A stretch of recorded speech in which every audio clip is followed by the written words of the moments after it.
10. Tandaan niyo po, lahat na nakasulat sa Biblia, hindi aksidente.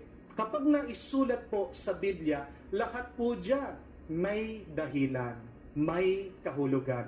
Even numbers tell us something. So what does the Bible tell us about the number 10? First, 10 reminds us of God's law and order. Kapag nakakita po kayo ng number 10 sa Biblia, ang unang-unang pinapakita po niyan ay ang batas at kaayusan na nanggagaling sa Diyos. The first time that we encounter the number 10 in the Bible in a very big way is the 10 Commandments.